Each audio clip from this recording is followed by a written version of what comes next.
Hi, everybody, and welcome to another episode of Getting to the Point. I am your host, Cindy Skalicki of On Point Communications, and we are kicking off season 3, and I'm really excited to have all of you here today listening. I'm going to introduce our guest in just a minute, but what is Getting to the Point? Getting to the Point is a show where I bring to you an expert in his or her field, and I give you the chance to learn from that expert for free for about 20 or 30 minutes at a time. So I'm really pleased to bring to you Ashely DePaulis.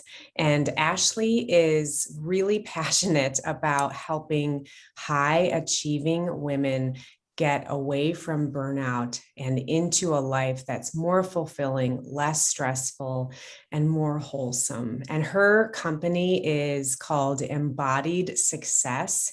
Embodied is past tense because, we're all in our bodies and we need to kind of pay attention to our bodies. So I met Ashely through a LinkedIn group, and it's a pleasure to have her here today. Ashely, welcome. Thank you for having me, Cindy. It's a pleasure to be here. Absolutely. Why don't you give us a little bit of your background and how you kind of came into embodied success? Was there some kind of little story from when you were young or early career stepping stone that led to where you are today? There are so many stories. I'm sure. That is so true. So I'll just take a minute to share with your audience what I do specifically today. I work with high achieving leaders, as you mentioned, primarily women who are approaching burnout or are at risk of burnout. And this often shows up as pushing through stress related pain, not being able to turn off an anxious mind, and feeling like they can never stop. I think we've all been there. Multiple times. Absolutely. Until we figure out another way. So I help people find another way. And that helps them recharge, move into states of energetic calm, health, and vitality so that they can really have success without all the nagging, constant stress. So yeah, that's amazing. That's amazing. Did you have a situation in your own life that led you into really needing this? Because I feel like for a lot of women and men, like you hit a breaking point and you're like, gee whiz, I thought I could do this, and now suddenly I can't anymore. And there's just like a straw, that breaks that camel's back. Did that happen to you, or did you watch it happen to somebody else? So my story goes back to, so I was in a really bad car accident when I was 19. And so had physical injuries from that. And the physical aspect of injury is usually the easiest to repair and come back from. And being that I was 19, you don't really have I can't do something anymore. You just kind of move forward. And from that, I would say I had a very warrior-like mentality. Like I could get through anything and I'm strong and all of that. And 14 years later, I was in another car accident where I had, it's a whole thing. They're over now, but good. Let's stop that from happening. It was definitely a multiple times thing. So, and that's to show like we can come up against something multiple times and we receive different messages each time, and it's calling us to something greater, whatever that may be in your life. So I had this other accident where I had a family friend who said to me, this could, since it's a similar event to your first one, although not as traumatic, it can awaken the trauma in the body because trauma is stored in the body. So it's when I learned that I had PTSD and how I came to witness it before I found out I had it is that I noticed that I would loop through emotions continually, the same emotions. Like it was hard for me to express anger. I easily felt overwhelmed, like all emotions felt overwhelming. That's not to say I did never experience happiness, but kind of the harder emotions, or the more emotions that we deem as negative, were ones that I didn't really know how to move through very easily. My body didn't move through it. My experience didn't move through it. Okay. Wow. So yeah. Oh my goodness. Well, that seems like an absolute reason why you ended up where you are now with Embodied Success, and how you're now really wanting to help other folks and people kind of learn what you've learned and apply it, so there's not as much time in between finding that problem and getting a peaceful, restorative solution. So let's jump in. Let's get to the 3 points that you want to talk about today, because I think they're going to help our audience members understand maybe where they are, whether they might want to apply these 3 things, and also just give a sense of, a few tips that they could walk away with just after this video ends, and they could do. So I know that we've got presence, choice, and freedom are kind of your 3 points that you want to chat through today. So these are steps toward betterment, from what I understand. And so why don't you start us out with the first one, presence. Tell us what that means to you and in your vocabulary, and what we can do to kind of take action or understand that better. So when we're stressed, whether we're in burnout or approaching burnout or a few steps before it, it is challenging for us to see a way forward. Our focus becomes very narrow. And when we can tap into presence, coming into the present moment, not worrying about the past or thinking about the past, or worrying, thinking about the future, then we have the opportunity to notice what we're noticing. So why we're stressed, even if we can't put words to it, or we can notice what we're thinking over and over. I spoke to that loop I found myself in. So noticing what is present for you in the moment without judgment is a way to become more conscious of what you're feeling, and kind of giving it a name, and not making it so personal to your own experience. Like if it's anxiety, you don't have to say I'm an anxious person. It can be, I am experiencing anxiety right now. I'm feeling anxious. And it gives you an opportunity to notice when you're reactive to certain things. Yes. I actually am, maybe you are familiar with this too, but I was introduced during a leadership development program a few years ago. I was introduced to the concept of the feelings wheel, which anyone can Google at any time. And there are many different types, but the point is, pick a feeling on the wheel and tell me how you feel. Hey, that rhymes. And the point is exactly what you're making. It's not, I'm an anxious I have anxiety, or but it's, and you're supposed to start with those 2 words. I feel sad. I feel stressed. I feel confused. I feel happy. I feel what? Because feelings are inarguable. Like you feel them. It's okay to feel them. It's important to feel them all the way through, to whatever end that is, but also to say, if it's an extreme feeling, at least this is what I do. I'm going to have this feeling for about 4 hours, and then I got to get off and go do something else and switch my mindset towards something I know is going to bring me joy. Watching a Friends rerun, or, whatever that could do to flip you before you sink. Right. Indeed. So I think you're saying we need to be aware, right? We need to be aware of our thought patterns. And that just takes, at least in my experience, I use the term kind of floating above yourself, like watch yourself go through your day. Do you have any tips for people? Because some people watching this are like, I don't know how to do that. How do I make some people are more or less in touch with their own selves and behaviors. Do you have any tips during the day that people could do? Yeah, a few come to mind. So one thing, if somebody doesn't quite have that awareness yet, or is like, how do I do this? just setting an awareness alarm on your phone to do a check-in. Like maybe you do that at noon, or maybe you do it at 3 p.m. just to check in and be like, oh, how am I feeling? You know, I've been going through my day. I haven't really checked in with myself, checked in with my body, because this awareness really connects us back to our body. When we're in our head, we're not connected to the body. We're disembodied a little bit. So when we can come back to that place, then it creates awareness. Another opportunity is when something triggers you. So when you notice somebody says something to you and you have a reaction to it, that's an opportunity for this awareness and getting curious. So curiosity is one of the biggest things that relieves us from judgment.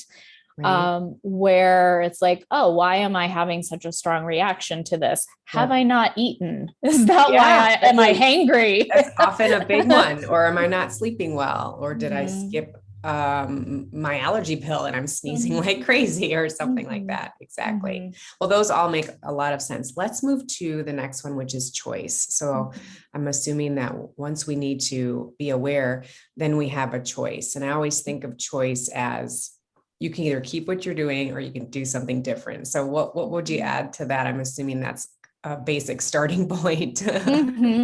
Yeah, I love what you said, that you give yourself for feelings that are a little stronger and take a little longer to move through. You give yourself a period of time to be with it, to be in it, and then you move on. That's part of choice. Like a lot of times when I hear people talk about emotions, it's like the emotion just carries you away and you're on this wild ride with it until it decides to end, but you actually have more choice over how you experience it.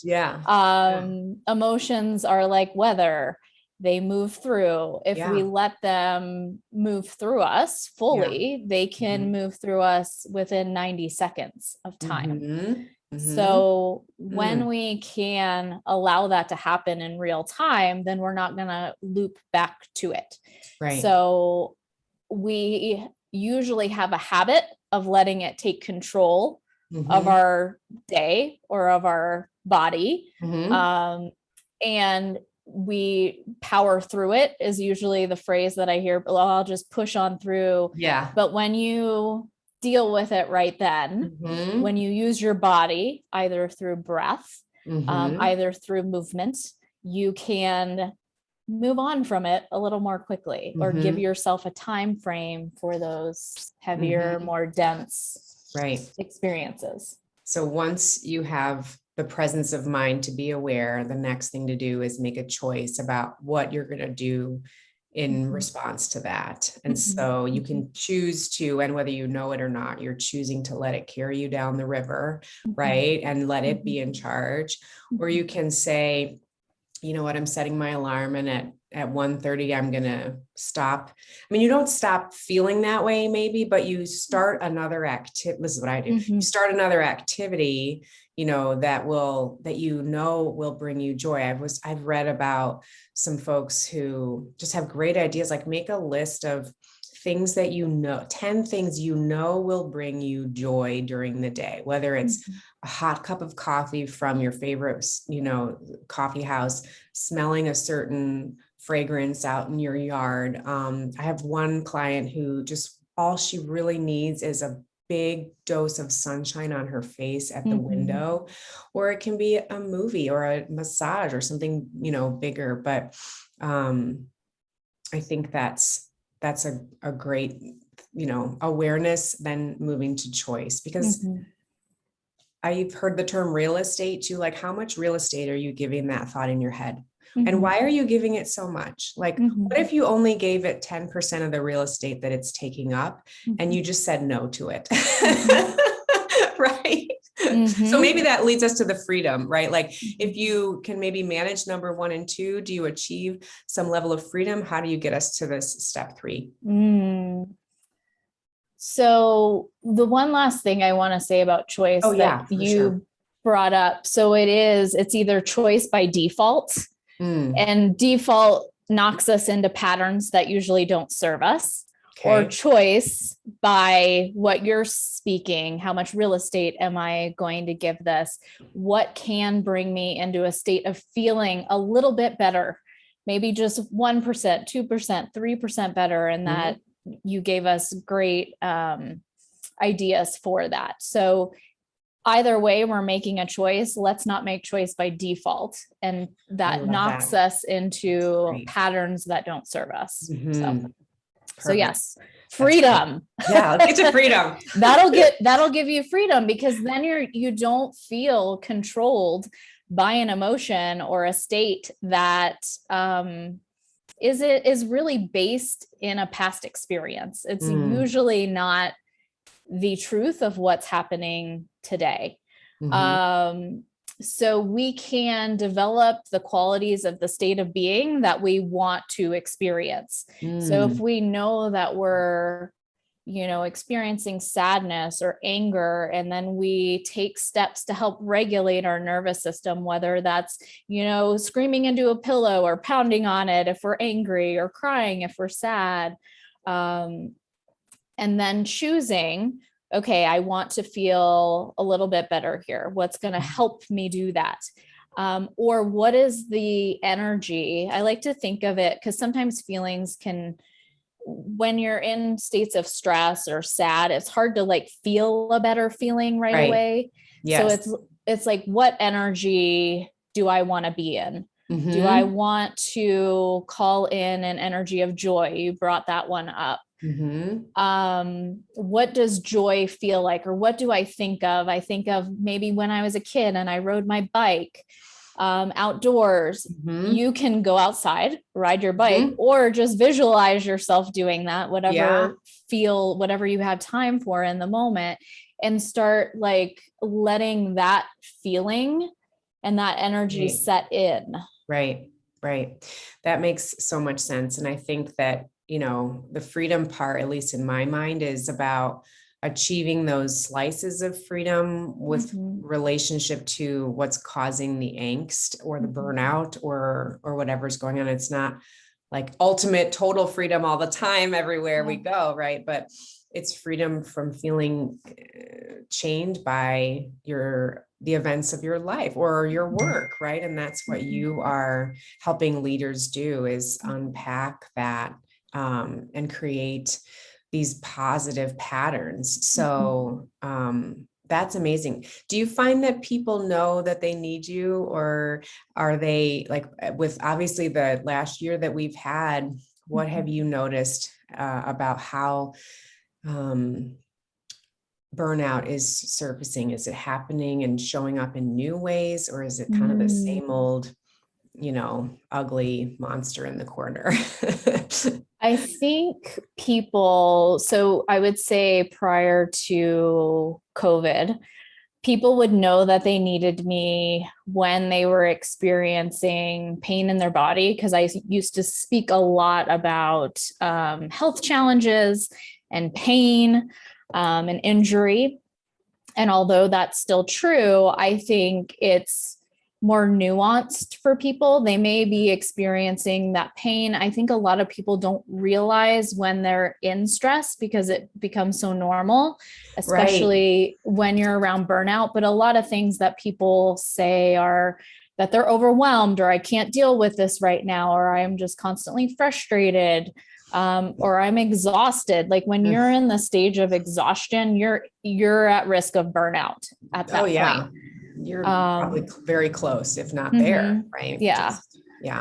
And I think people are realizing more and more and I know we've talked about this, about slowing down or the need for rest, and what that actually looks like in a healthy manner versus I'm so exhausted, I have to rest. Right.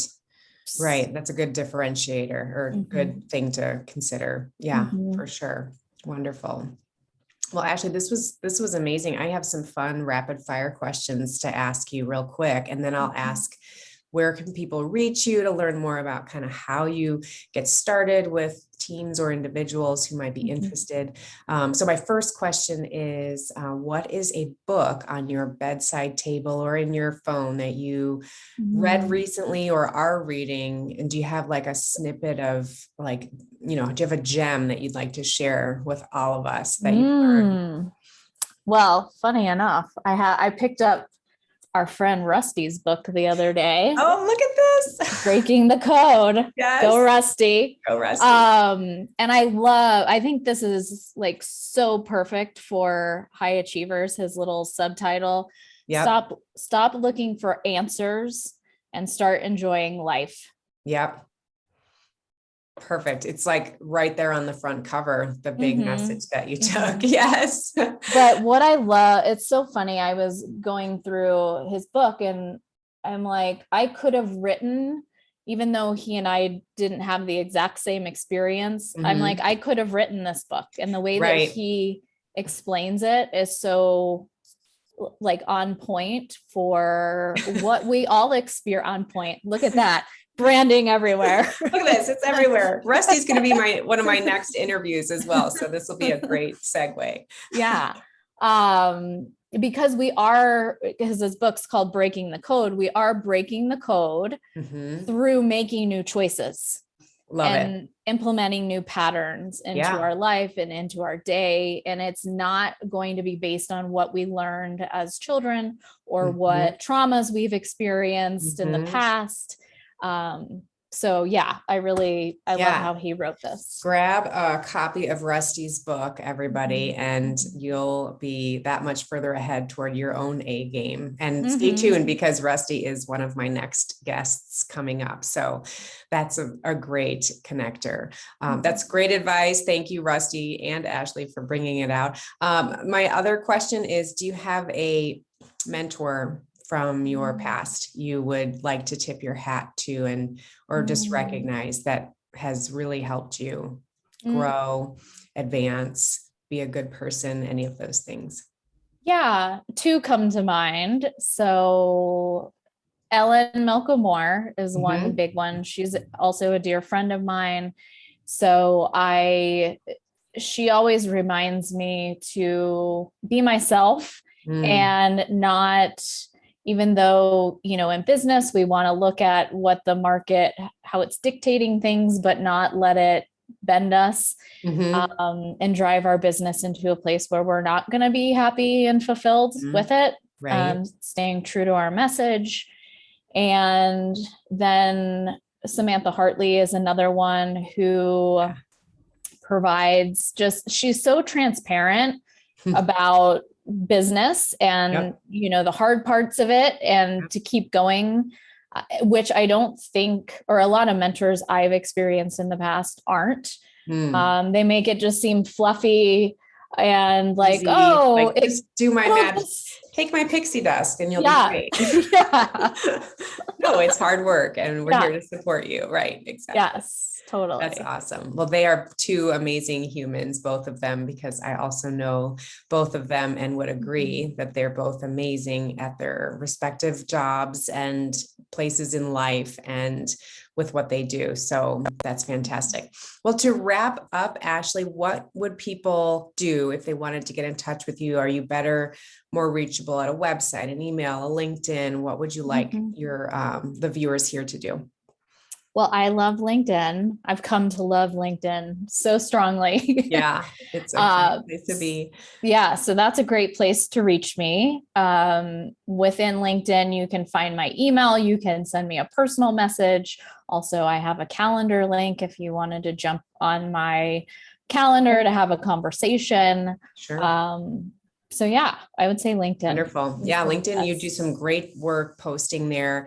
Every week you're up there doing great storytelling and helping people try to get in touch with themselves. So if anyone watching just has any interest in getting to know Ashely, I highly recommend a quick call with her. If you know some business leaders who could utilize her skill set, I'm sure that a conversation there would be, or an introduction there would be much appreciated by Ashely. And my ask of all of you is to hit like and share on this video if you found it of value. Maybe you can even tell us which one of the 3 stages hit you the hardest with where you need to work. Was it presence? Was it choice? Was it freedom? And kind of tell us where you are. So I just want to thank you, Ashely, so much for your time today. This has been really fun. It has. Thank you so much. Yeah, my pleasure. Thank you all for watching. Those of you out in video land, LinkedIn land, and YouTube land. I'm Cindy Skalicki, your host for Getting to the Point. You know where to find me. I'm at LinkedIn all the time as well. And I look forward to seeing you in our next episode. Take care. Bye.